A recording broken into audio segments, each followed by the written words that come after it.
Welcome to All Things Policy, a daily podcast supported by Pragati, a flagship media initiative of the Takshashila Institution.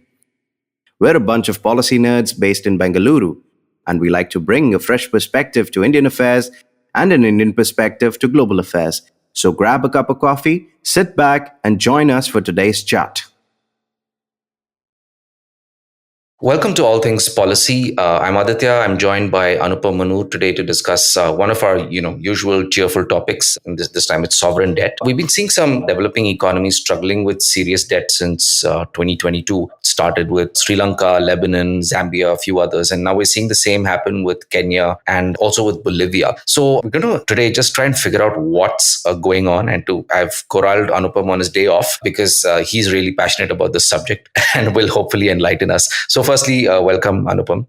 Thanks, Aditya. So, yes, I am passionate about crisis and everything else as cheerful as that. I think the last time we spoke was about a banking crisis, and now we're talking about sovereign debt crisis. Couldn't get cheerful than that. Absolutely. We love a crisis. It always gets us together. So, I'd also like to pick your brain on whether all of these seemingly separate crises have any, common threads running between them. But let's, first start by, can you just set us the context? So, Kenya and Bolivia are not the first developing nations to face this sort of debt crisis, right? So, in a broader situation, what on earth is going on with emerging markets? Yeah, so emerging markets or developing nations, whatever you'd like to call them, are facing a catastrophic debt crisis. And this has been going on since, you said, maybe from 2022, but I would draw it back to maybe even 2020. And so you have a set of, things that are common, which is you have rapid inflation in all of these countries, slowing growth, and this is like a slowing kind of global growth, of course, rising interest rates. And all of that seems, the common thread is that there's also a strengthening dollar. The dollar is strengthening and all of the currencies of these economies are weakening against the dollar. So all of this put together, it seems like a perfect storm that is, that's brewing or half brewed or whatever. So we can expect that, that you will have maybe defaults or close to defaults, last minute kind of, heroic saves, a whole bunch of things. So if you look, you've already got, Lebanon, I think Sri Lanka, Russia, Suriname, Ghana, and Zambia, which have already defaulted, right? So in 2020, 122 and thereabouts, right? Belarus is almost there. So you have, a string of defaults that have already happened. And there's another whole bunch of countries which are just on the brink of, on defaulting. So one estimate says that about $200 odd billion of sovereign debt needs to be kind of urgently restructured so as to avoid sovereign defaults, right? So that gives you a magnitude or scale of this thing. I could take other kind of statistics to emphasize the importance of this. The World Bank, for example, I think they projected that at least about 12 countries could default in 2023-24 period, right? And I think the IMF has put out its own calculation that about 60% of low-income developing countries were in, severe debt distress. So this gives you an idea of how severe the situation is. Yeah. And what occurs to me is that, say maybe 20 or 30 years back, I would suspect that a lot of these emerging market economies, a lot of their sovereign debt, external sovereign debt was to other countries, right? But is that true now? And I'm just wondering, what are the patterns in which credit is extended to governments? How are they borrowing money? And has that changed a lot? Yeah, absolutely. And that is one of the, trends or patterns that you can see. As you rightly mentioned, you go back to the 70s, 80s, etc., you would see that a large part of sovereign debt was what you would call as official bilateral debt, right? Which is from one country to another. But that's not where we are today. Today, in fact, I think, or at the end of 2022, you could imagine that about 5 times money is owed to commercial creditors as against your bilateral creditors. So the share of commercial creditors is now much more than this official kind of bilateral creditors. Or I can give you another. It's about, I think, $5 billion is what is owed from country to another country, whereas $53 billion is what is owed from low income countries to commercial creditors, right? So that just gives you an idea again that the nature of the debt has changed, and this has implications for debt restructuring, which maybe we'll get to later. But to maybe just say in one line, official countries, maybe like the US or England, etc., if they've given debt, they're slightly more forgiving than obviously the market. The market will, take back every pound that it's given. Whereas countries, in order to both, seem humanitarian, look like they're giving aid, or even to avert kind of a global crisis, which they will also face the consequences of, they will try and prevent defaults. Whereas market doesn't care as much. They will try to just make their money back. So I think that has changed definitely, and that has implications. Now, within that, of course, you can see, even that official debt, you can see where does that official debt belong to. So, of course, the share of China, you cannot have a conversation about debt without mentioning China. The share of China in all of this is massively increased. Now, how much, we don't know, because a lot of the loans with China is opaque, and we don't know if it is how much of it is actually given by the Chinese government, how much of it is given by, let's say, the public sector banks in China, which has got kind of sovereign backing, how much of it is given by, maybe even investors in China, which comes with some sort of backing. We don't know. The end result is a lot of countries have taken a lot of debt from China, and all of this is shrouded in opacity. There's no clarity on some of these things. And so therefore, a lot of the debt which is paid back or even default doesn't come out really.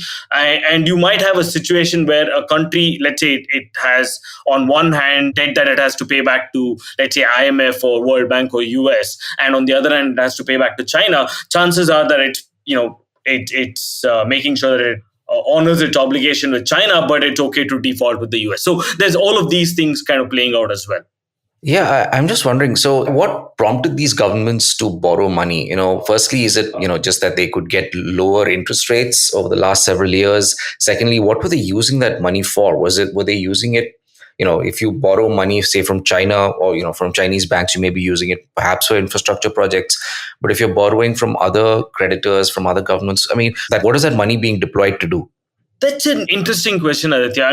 You have to take a step back and say that we've been in a slightly unique kind of situation in the world, in the sense that in a period of about, let's say, 23 years, I'm counting from the 2000s, I don't think we've seen such a elongated period of low interest rates. So if from about 2003 to 2007, that was the Greenspan era, where again the Federal Reserve had kept interest rates extremely low. Many of the other countries also kind of followed suit, and you had extremely low interest rates. Then you had, of course, the global financial crisis and the Eurozone debt crisis. And in order to kind of come out of that, again, interest rates were kept low all the way up till 2017, 2018. Now, 2018, just when the interest rate started going up from 2018 to 2020, you had the pandemic, and again interest rates crashed. So you see, in the last 23 years, we might have faced about 15 to 16 years of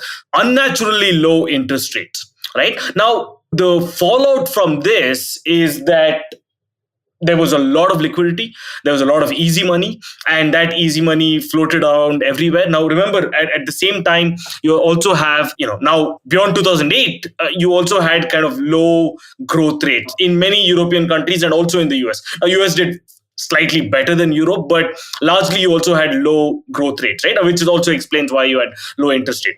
So what that means is a lot of investors were looking for investment opportunities outside. Remember, if you're thinking about an institution or as an investor, you're getting money extremely cheaply, but you don't want to put that money in situations where the growth is extremely low, right? So Europe and US, there's not as much investment opportunities, or the rate of return on that investment is going to be low. If you're going to keep it in the bank, you're going to get 1%. Industry is not doing well, so you don't want to invest there. Equity markets, again, is kind of been flat for a long time, so they're not really too much there. So they're looking for investment opportunities. Also, remember, now I'm complicating things a bit, but you have an aging population in Europe, which means pension funds have a lot of money, and they're obliged to kind of bring returns on that because they have to pay off huge amounts of pension. So they're looking for investment opportunities. And all of that money, right, is now looking for high return investments, right? And the only place that can give that kind of high returns is, of course, riskier destinations, which is basically developing countries which want to take on, a big project. It could be something else, but these are the people who are hungry to borrow. They don't mind paying extra. So that kind of explains why you have so much liquidity and so much money that that countries can borrow. So that's from the supply side. Right. From the demand side, of course, again, these are developing countries. Many of them don't have the kind of institutional development. They don't have political kind of maturity. So you have, maybe in some countries, you have political leaders who want to do anything to remain in power. So therefore, they will borrow and go on a spending spree. They might use that for, in extremely less developed, kind of institutionally less developed countries, they might spend it on their military and so on, so as to remain in power. In slightly better kind of institutional setups, they might spend it on giving freebies, subsidies and other kinds of transfers to, again, popular things to remain in power. And in slightly better economies, you still have countries, which are borrowing heavily to invest in infrastructure projects. So you have a pattern. Of course, infrastructure is better because it might give you some kind of return later down the line, but the first two is just dead end. You're not going to get that back.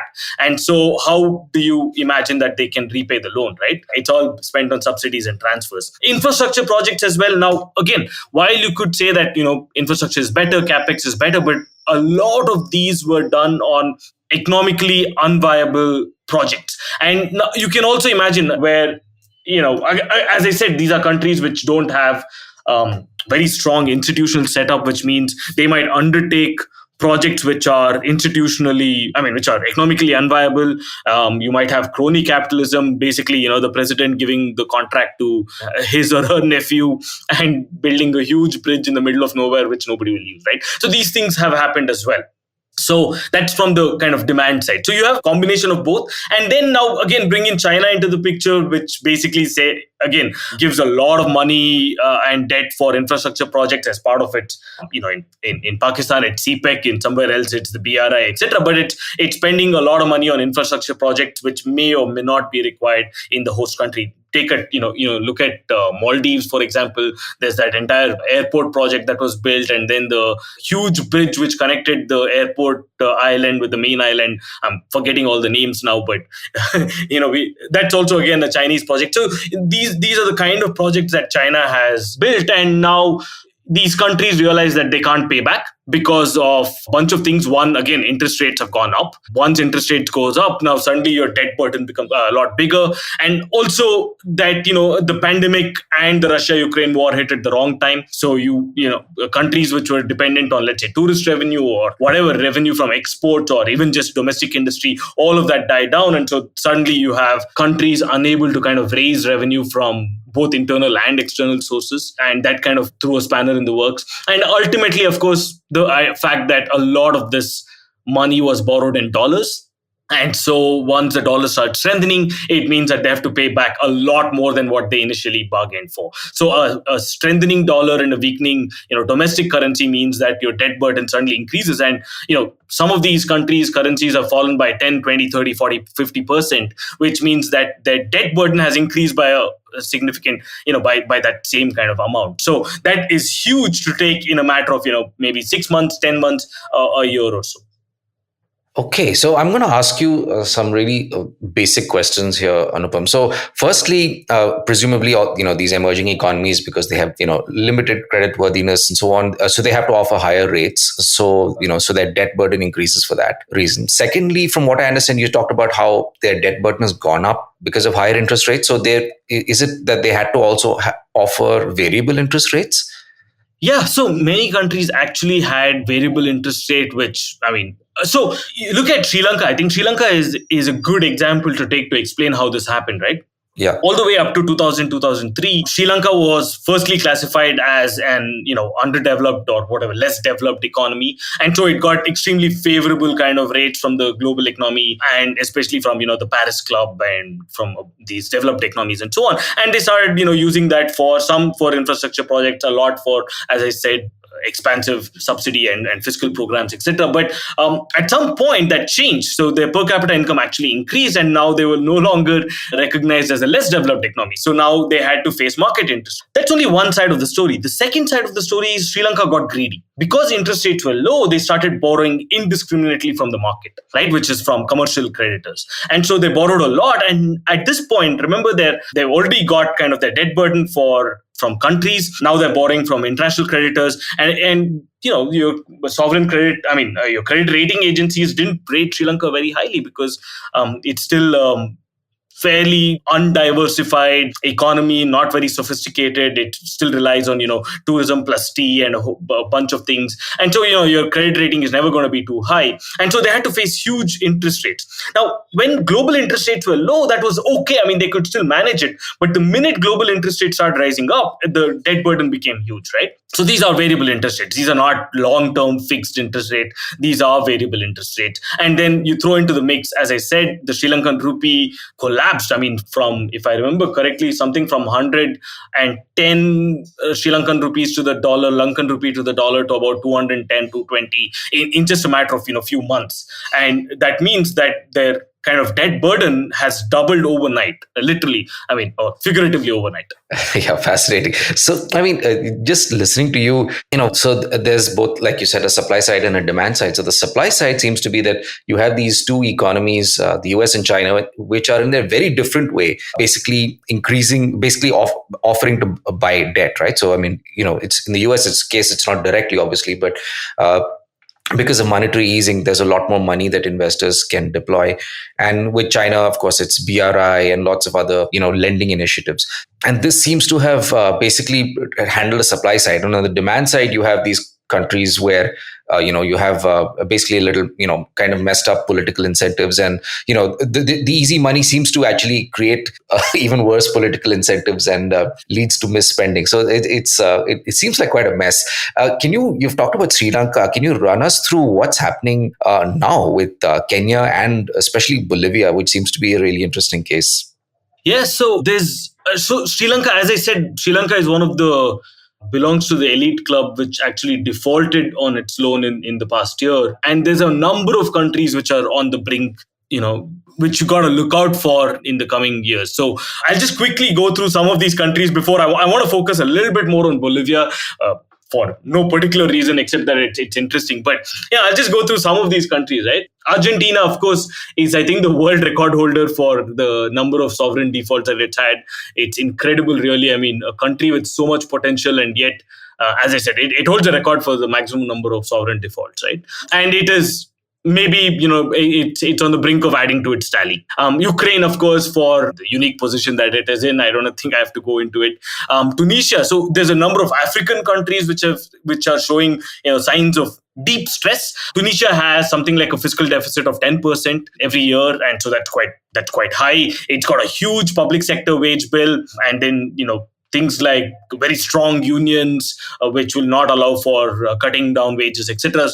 Again, important lessons here, okay? Just note the common thread in all of this. As I said, a lot of it has to do with spending money on welfare programs that countries cannot afford to. So the reason I'm going into some of these details is that I think there are very important lessons here for India.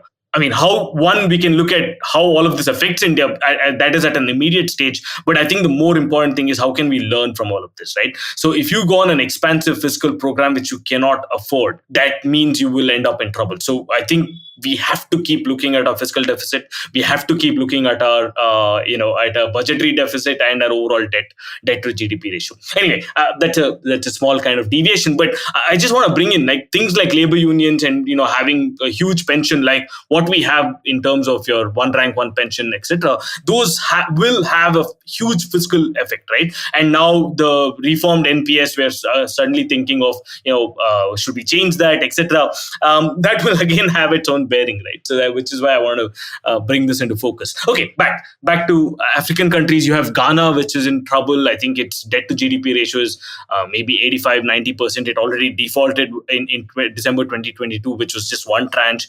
Inflation is at 30% in Ghana. Egypt is in trouble, debt to GDP ratio of about 95%, huge exodus of capital, almost uncontrollable kind of exodus of capital, which means it really weakened the Egyptian, I think it's pound, if I'm not mistaken. They still use something called the pound. So that's in trouble. Kenya is, as you mentioned, is in trouble. Its forex reserves are dipping very quick.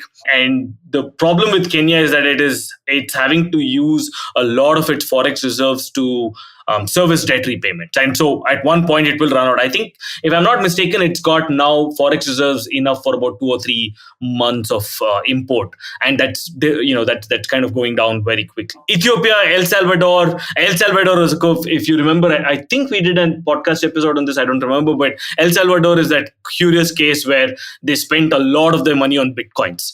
Right, the government of El Salvador bought bitcoins, the huge, vast amounts of bitcoins, and when bitcoins struggled and crashed in value, I think El Salvador also sank with it. They famously have something called a Bitcoin city, if anyone's is interested in it. Belarus, of course, has got sanctions for helping Russia, so it's in trouble. Nigeria is not very severe, but again, is something to look out for. And then our neighbors, which is Pakistan. Pakistan's reserves are low. I don't remember the latest figures. It was maybe 9 billion or 8 billion, etc. It's basically enough just for about 4 or 5 weeks of imports. They did cut a couple of deals with IMF. They got in emergency this thing, but none of that is long-term solution. I think Pakistan is in trouble. A default it cannot be ruled out, or it might get some help from, again, last minute help from China, from maybe Saudi, maybe IMF. We don't know. That depends on its negotiating power. But still, I think Pakistan is in trouble, right? It's the Pakistani rupee reached its all-time, I think a 40-year low or all-time low in last year. It spends a majority of the revenue it gets just on interest payments. So yeah, Pakistan seems like it's heading for trouble. And now a lot of this does seem to be, the faults. A lot of the fault does seem to lie with the governments themselves and their own mismanagement. What now, Anupam? Like, how do you solve a problem like this? Who has to get involved? Is it just the IMF? Is it governments as well getting involved more directly? Yeah, so I think before we go on to the Bolivian case study, I think, we need to speak about debt restructuring, which... So this is a curious case.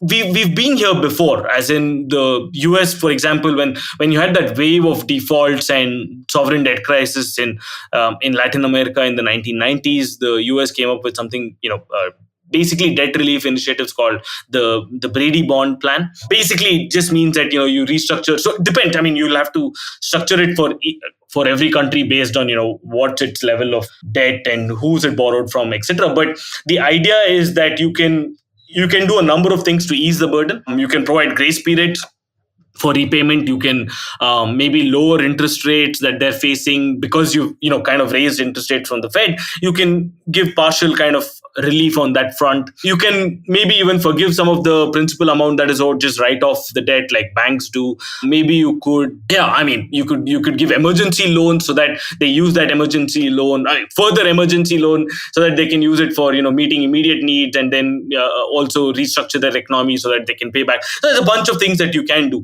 So typically, again, I have to mention this, right? Typically the money that used to come from the traditional sources, what's called, from the developed countries, etc. As I said, they were far more willing to restructure the debt, right? So there was this thing called the Paris Club, which is essentially a group of officials from major creditor countries, etc., whose role was to find coordinated and sustainable solutions. So remember, because these countries have borrowed from multiple sources. Previously, you mentioned US and China, right? Yes, these are two big creditors, but the story doesn't end there. Remember, as I said, Europe has had zero bound interest rates for an extremely long time, and as I said, they have pension funds which are looking for investment. So there's a lot of money coming from Europe. Similarly, from Japan.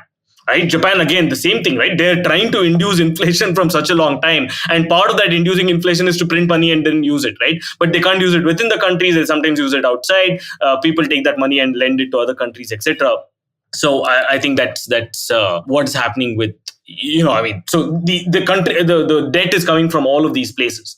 And so you need a coordinated kind of approach, right? You need a coordinated approach, because if essentially it becomes a game of, it becomes like a game theory thing. So if US, for example, US or let's say Britain or France decides to give a grace period or lower the, reduce the principal payment, etc., but China doesn't, then essentially that means that the country will decide to pay back China instead of these countries. And now, at some point, obviously, these countries will be like, wait a minute, why are we forgiving when China is not? Right. And so, but if none of them forgive, then all of them will lose the money. Right. So this is like a very interesting kind of game theory situation. And China is just not playing ball. In some of these, you looked at, in Sri Lanka, many people actually expected China to help because they've been traditionally there and thereabouts. And people thought, China would like China would like to be owed from Sri Lanka, right? Because then they have a closer access to India, etc. But China didn't.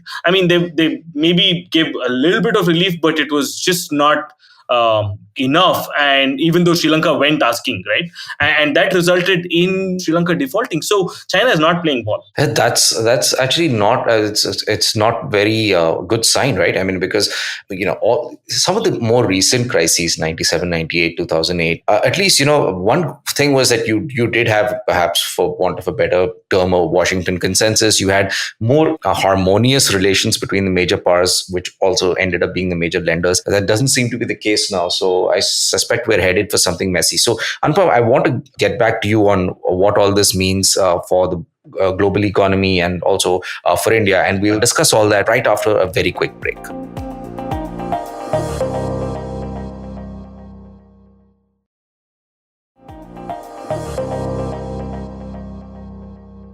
Welcome back to All Things Policy. I'm Aditya, and we're once again back with Anupam to discuss sovereign debt crises and what can be done about them. Anupam, we've gone over a broad overview of what's been happening in the global economy, as well as some cases like everything from Kenya to Ghana, as well as Sri Lanka.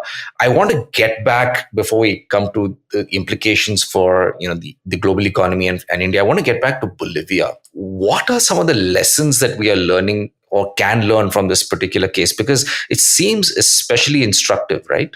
Yeah, you're right. I mean, you can pick any one of these countries and look at it. I mean, Venezuela has been a basket case of, again, what not to do with huge amounts of resources. And we've done that in the past. I think, Venezuela has been spoken about quite a bit. Some of the African countries that we spoke about as well have, they had resources. They tried to use, they sold that resources, got money, but then used it for massive kind of, again, fiscal expansion. And then that resulted in taking on debt before you know it. And now they're in crisis. And so that, this kind of commonality in the debt stories across the world is kind of troubling. And Bolivia is, again, a very good case. So it's not exceptional in any way, but it just seems like a good case study to look at what not to do and learn from it, right? So I'll just briefly give you an overview of what's happening in Bolivia. So interestingly, again, the Bolivian central bank put up a message saying on their homepage, said there's no shortage of dollars,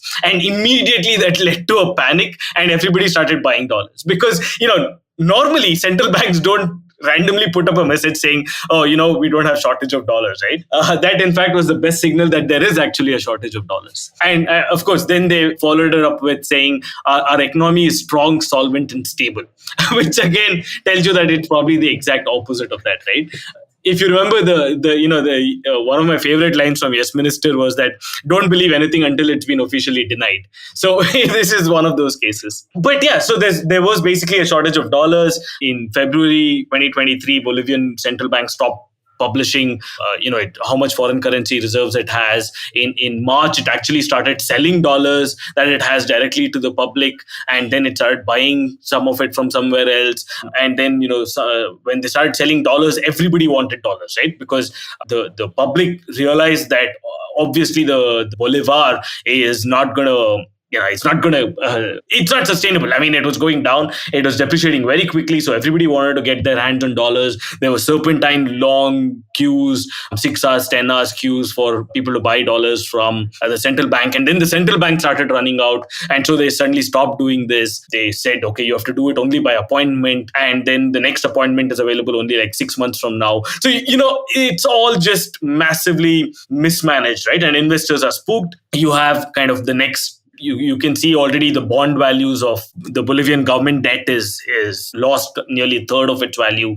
People in Bolivia are swapping out, whatever savings, assets, etc. they have. They're just kind of exchanging it for dollars and then stashing them in their mattresses. So that kind of, again, gives you an idea of how bad things are. And in terms of causes, it's the same thing that we spoke about. You have rising interest rates in the world. You have basically the dollar strengthening and their own currency, of course, weakening, and of course, fiscal profligacy. So that's the idea. Now they had, unfortunately, I think that tried to peg their currency, which is the I said Bolivar last time. I think it's Boliviano. Yeah, Boliviano. So they had pegged the Boliviano at 6.96 to the US dollar since 2011. But now, obviously, that's not sustainable because there's an official exchange rate and there's a black market exchange rate. And the black market exchange rate is, wildly different from it, right? And you need to spend a lot of resources in order to prop it up, in order to keep it at that level. You can't just, declare a level and leave it, right? Because market forces will come in. So Bolivia is then using whatever spare little forex reserves they have in order to keep that exchange rate at the level that it is. Same thing as I said about, Kenya and Ghana and many other countries. So the trend kind of continues. Yeah, what is interesting here is, if I'm trying to put myself in the seat of, unenviable position of whoever's handling Bolivia's central bank. What do you do? What are the best policy responses? Do you just defend the currency, or hey? No. So ideally you shouldn't. In a state like in a situation such as this, you shouldn't try to defend the currency because you will use up all of your forex reserves in trying to fight against market forces. I'll just give you a very different kind of example. When the Bank of England tried to defend the pound at certain levels and keep it pegged, it lost. It lost to George Soros, right? The famous story of the man who broke the Bank of England. You can't. Right? And if Bank of England can't, the chance of Central Bank of Bolivia doing it is even less, right? So don't try to do that. In fact, let the currency readjust and you will have sharp kind of fluctuations immediately. That will also mean import prices will go up, but that also means people will stop importing or will import lesser, prices go up. But it also means, now the chances that if Bolivia has any industry left, which they do, by the way, in terms of natural gas, etc., you can start exporting that officially. And you'll get much better kind of rates for that. So letting the market adjust is far better. In an ideal case scenario, you wouldn't have pegged it in the first place, and all of this would have played out on its own. But now that you're in this crisis mode, the more you try to defend, you're just going to end up losing all of your precious reserves, right? Now, I know it's very difficult for a government to just suddenly lose control because there will be wild fluctuations. So if even a couple of months earlier or even now, you could actually trace a path to a more market adjusted this thing. So you don't need to do it overnight. Maybe you say we'll use X amount of reserves for naturally gliding the exchange rate for over the next 6 months to a market exchange rate. Okay. Yeah, that sounds like a more rational way of going about it. But Anupam, I want to take a step back once again and just ask, the reason we're talking about Bolivia, besides the fact that it's interesting is there are potentially some policy lessons for us, right? Can you run us through how a country gets into a position like this? Yeah. So this is why, good.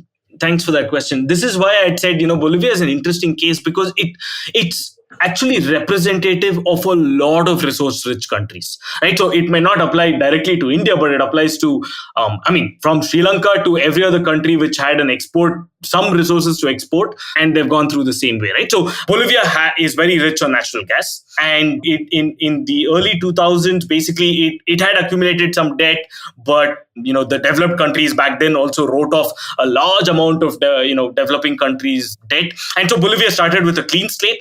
At just about that same time, in about 2006 or so, gas prices doubled to the record highs. This allowed Bolivia to basically accumulate probably the largest amount of forex reserves in its history. It went from, if I'm not mistaken, something from 12% of GDP to about 52% of GDP by 2012, right? So up to 2012, 2013, it's like, they're on a song. It's perfect. Inflation came down rapidly, just to about 1.7%. The number of people living in poverty, which is less than $2 a day, etc., fell from about 15% in 2005 to 2% in 2019. This was like a miracle. This is like a happy story, right? But, and unfortunately there is a but, which is that once they got this windfall, right? Once they got this windfall with the natural gas and prices, what did they do with it? Unfortunately, this is where the story gets murkier, it gets depressing.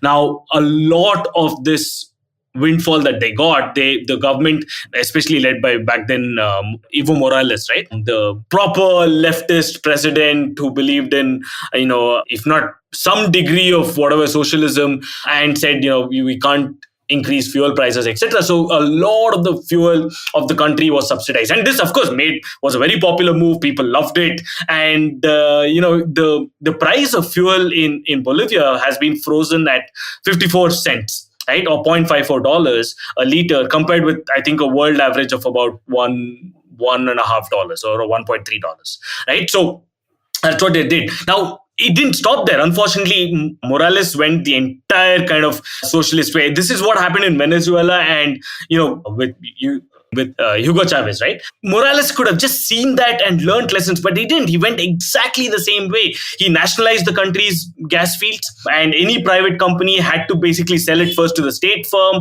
and basically the state firm, which was called, I think, YPFP or something, had majority control over all private companies, etc., etc., etc. I mean, you can imagine, right? This is just standard things. Now, also, because your petrol prices and your fuel prices in Bolivia were so cheap, unnaturally cheap, and it was subsidized by the government, you can imagine what would happen, right? A lot of it was smuggled abroad, right? Contraband, and it was sold to Argentina and Brazil at basically higher price than what you get in Bolivia. So, those people made money, but obviously lower than the market price. So the Bolivian government has continuously subsidized the consumers in Brazil and Argentina and other South American countries. So what I think the lesson that you learn from this is, when you go for such vast, statist, populist policies, one, there's going to be market distortions. Then you don't invest it in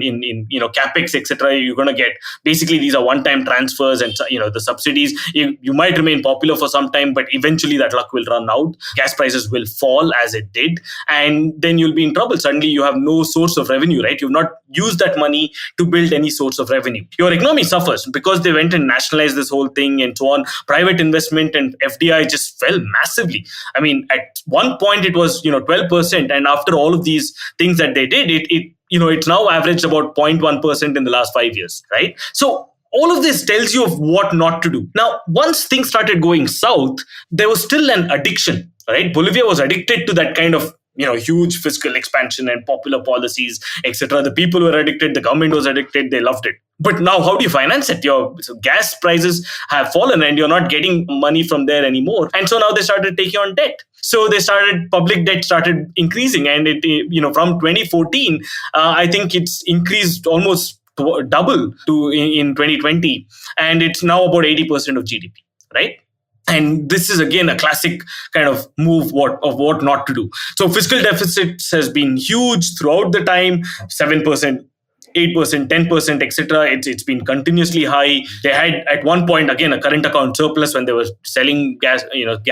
But once they nationalized, etc., all of that has turned. This year, in fact, they're going to have a current account deficit of about 2.5%.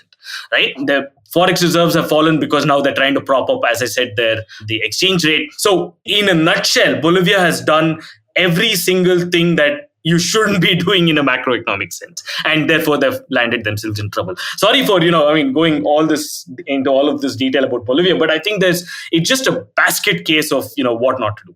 No, it's really interesting because this is exactly how a resource-rich country can mess up, right? Now, what should you do to not mess up? I mean, you have hinted at some of these things. One is obviously don't provide these kind of crazy subsidies because it creates these mass market distortions. You end up subsidizing people in other countries who don't need it. You also should, any debt you take on or any cash you have, you should deploy into capex rather than into one-time transfers. These, sound like fairly basic responsible governance. But is there something else that you can do? Are there any other pitfalls that governments should look out for? Yeah. The final thing I'll add to that is, of course, apart from overall, macroeconomic sense, which is keep inflation low, don't peg your currency, and a whole bunch of those things. I think an important kind of other thing is about diversification. Actually build other industries. Now, the government doesn't have to do that, but again, put in place a set of policies which will encourage private investors and private players to build their country. Now, in Bolivia, did exactly the opposite, right? They nationalized whatever remaining, even in that one industry which was doing well, which was gas field, they nationalized it and ran it to the ground. And other industries didn't get a chance. I mean, if a clear profit-making entity has been nationalized, who would want to, take up other activities? Who would want to invest in that country, right? And so you have no private investment coming forth, which is horrible. Other industries are a fraction. I mean, so you should do the opposite. You should actually encourage private players from investing in other parts in the economy. I mean, and I'm sure Bolivia will have other aspects, other kind of, comparative advantage that it can build on. And you can use some of that money that you get from, your gas reserves, etc., to help other industries at best, right? Help kickstart some of these industries. I mean, this is not maybe something that I would wholeheartedly recommend, but nonetheless, I mean, this is at least better than running it all to the ground by giving subsidies, right? You can give targeted kind of subsidies to certain other industries, so you have better diversification, etc. Now, that is something that Bolivia didn't do. Right. Yeah, that sounds like economic good sense. Anupam, a month back, if you had told me that we'd have a long and fascinating conversation about Bolivia, I'm not sure I'd have believed you. But this has been fascinating. But before we end, I want to just ask you, what does this mean for the global economy and as a result for India? Right. So this is like the beginning of a kind of a widespread global sovereign debt crisis. I say beginning because, it's not as severe as the Latin American debt crisis that we saw or other kind of, debt crisis we have seen earlier. It's not that widespread. All put together, I mean, the countries which are in trouble, I don't know, for better or worse, are really the poor countries. It's not, the big kind of economies which are debt ridden. That has positive consequences, as in that's better than big countries being this thing, because that will sink the entire global economy with it. So in that sense, I don't look at this as a big contagion, but there will be definitely after effects, right? As in, the global economy will slow down to whatever extent, because if you have a bunch of economies which are defaulting, those creditors and those investors, etc., will lose some of that money. So therefore, that will spook other investors from investing, and so you will have some form of liquidity crunch or liquidity which goes back. And this, of course, remember, at a time when interest rates are already rising and so on. So you will have a liquidity crunch when each of these countries misses its payment or defaults on its payment, right? Not just because that much money is not there, but it's also because it sends a signal and for other investors. So I think that is one thing to look out for. The second aspect is that, all said and done, when these economies are going through their own version of downturns, etc., those are potential markets lost for the global economy, right? These are markets to which India or any other country could have exported to, and in its own way would have exported some bit, so that now that no longer comes through, and so therefore that kind of will slow down the global economy. Also, many of these economies might be exporting things which is valuable for the economy, which is valuable for the global economy, like natural gas from Bolivia. Now, if that supply is kind of reduced or cut off because they're not able to manage it so well, etc., that also means that there can be that much increase in price, right, of those commodities. Like, when Ukraine went through a war, of course, Ukraine is a much bigger economy, etc., but you saw how food prices massively shot up, right? Some other country could be an important port, some other country could be an important kind of thoroughfare. You don't know. I mean, some of these things will manifest in very strange ways, and so it's never good news. Let me put it that way, right? When a country defaults or is going through, there's no very little upside to it. There's no good news. It's probably bad news in different ways. So those are things that you got to look out for. I don't see India being affected directly by any of this. I mean, Pakistan, since it's in our neighborhood, and of course Sri Lanka already having defaulted, I think that will affect us, because we don't know what will happen in Pakistan, right?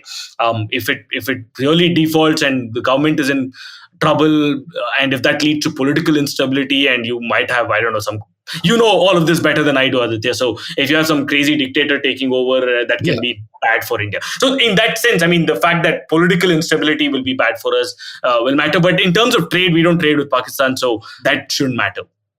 In most of these countries, I think that's largely the issue. I don't think we have huge kind of trade. I think to whatever extent, I think India will be affected in that side. So I don't think it's a direct concern for India, but if that leads to any form of global contagion, right? That is the thing to really look out for. So if you have, and in all probability, the US is trying to induce a recession in its own economy because it's overheated and so on. So they're raising interest rates to induce a mild recession. And if the US has a recession and then some of these economies also have a recession, then definitely India will get affected in that way. I mean, if the global economy goes down, then our export kind of will suffer, our import might get more expensive, a whole bunch of those things come into play. Yeah, that makes sense, Anupam. I mean, I'm sure that folks in the finance ministry in the RBI are paying close attention to the risks of a global contagion. They must be watching how the US is trying and failing to induce a recession and what will happen if they do succeed. And I think at home, folks in the Ministry of External Affairs and Defense Ministry will be looking at what's happening in the neighborhood very closely in terms of the political effects of these economic troubles. So yeah, interesting times ahead, and I have a strong suspicion that we'll end up talking about more of these things in the very near future. So thanks once again, Anupam, for joining me on your day off. Thank you so much. And thank you for joining us on All Things Policy.